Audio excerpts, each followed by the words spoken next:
Hi అండి, అందరికీ నమస్కారం. Welcome back to my channel. ఈ వీడియోలో ప్రభుత్వ ఉద్యోగులకు, పెన్షనర్లకు 2024లో ఇవ్వవలసిన డిఏలపై సంచలన ప్రకటన అండి. కీలక నిర్ణయం అయితే విడుదల. పూర్తి సమాచారాన్ని ఈ వీడియోలో తెలుసుకుందాము. వీడియోని ఎక్కడైనా స్కిప్ చేయకుండా చివరి దాకా చూసినప్పుడు పూర్తి ఇన్ఫర్మేషన్ అర్థమవుతుంది. వీడియో నచ్చినట్లయితే ఒక లైక్ చేయండి ఫ్రెండ్స్. వీడియోలోకి అయితే వెళ్ళిపోదాము. జూలై 2024 నుంచి అమలు చేయనున్న డిఏ పెంపును ప్రభుత్వం ధృవీకరించింది. జూన్ 2024కి సంబంధించి ఏపీజీఎల్ఐ ఇండెక్స్ డేటా విడుదల చేయబడింది.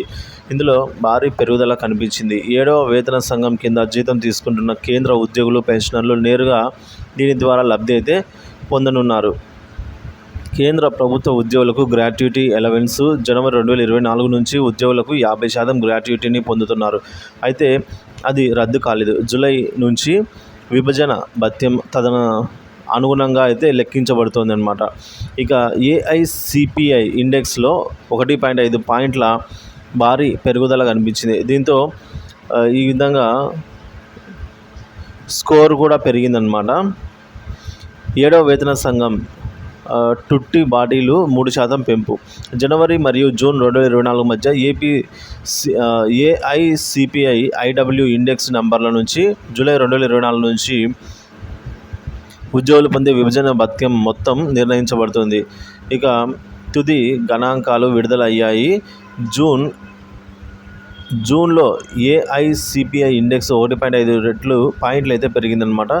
సో మే నెలలో 139.9 పాయింట్ల వద్ద ఉండగా ఇప్పుడు 141.4 అయితే 4 పాయింట్ల వరకు పెరిగింది. అయితే తుత్తి బట్టి స్కోర్ వచ్చేసి 53.36కి పెరిగింది. అంటే ఈసారి గ్రాట్యుటీ అలవెన్స్లో 3% పెరుగుదల ఉంటుంది.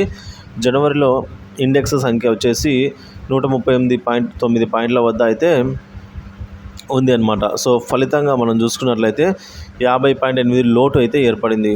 జూలై నుంచి డిఏ సెప్టెంబర్లో ప్రకటన. ఇక బిజినెస్ నివేదిక ప్రకారం సెప్టెంబర్ లేదా అక్టోబర్లో కేంద్ర ఉద్యోగుల తొలగింపు వేతనం ప్రకటించబడుతుంది. అయితే ఇది జూలై 2024 నుంచి మాత్రమే అమల్లోకి వస్తుంది అన్నమాట. సో నెలల మధ్య గడువు అయితే చెల్లింపు గడువు అయితే ఉంది. 7వ వేతన సంఘం ప్రకారం